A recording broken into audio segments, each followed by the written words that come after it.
AITA for breaking up with my boyfriend of 10 years after he proposed during my best friend's wedding. My 36F best friend Amy, 37F, just got married last week. I was her maid of honor, and I worked to the bone to make sure her wedding was a success. For the most part, it went well. My friend looked beautiful, the food was great, the flowers and decorations incredible. She was so happy, and it made me feel proud I was part of the group that worked to give her such an important day. Amy and I have been friends since we were in elementary school. We've reached all our milestones since together, went to the same college, even live in the same neighborhood. She's the closest I have to a sister, and even our parents joke we're reborn twins. Needless to say, Amy is one of the most important people in my life. At the end of my master's, I met Danny, 31M. He hired me as a tutor, and after a few sessions asked me out. I had never dated someone younger, but he was very sweet and I liked him, so I said yes. We've been together since.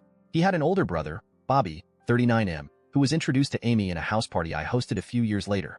The two were immediately taken with each other, and they started to date. Eventually, Bobby asked Amy to marry him.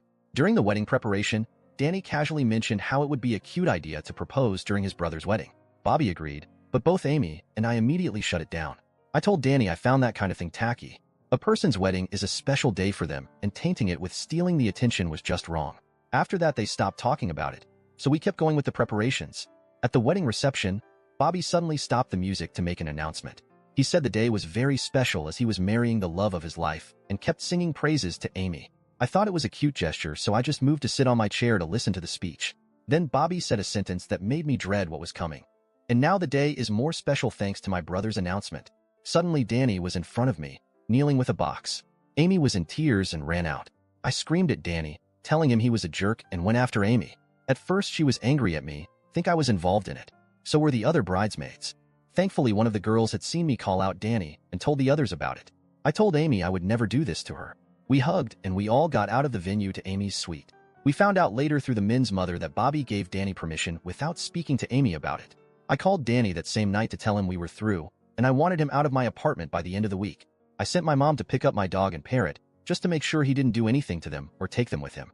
He ended up taking my TV and game consoles. I had them since before he moved in, but his mother was nice enough to bring the consoles back. For all I care, he can keep the stupid TV. Amy is now trying to get her marriage annulled since she feels she can't trust Bobby. The boy's mother has been nothing but a saint to us. She even paid back to Amy the money she spent on the wedding and told her to use the honeymoon with one of her friends. So Amy and I are now packing to go to Australia. She and Bobby had postponed it for a month so they could get a whole month of vacation. I am a freelancer that works from home, so I'll just take my laptop. Since this whole fiasco, Danny has been blowing up my phone. Some of his friends have joined in this too, claiming I'm an asshole for throwing out a 10 years relationship over a mistake. That he only wanted to make a cute gesture to prove how much he loves me. Except the cute gesture was taking over my best friend's wedding after I had said how much I dislike that kind of stuff. Still, a part of me feels I'm overreacting. So Reddit, AITA in this? Thank you everyone who subscribed me and liked my videos.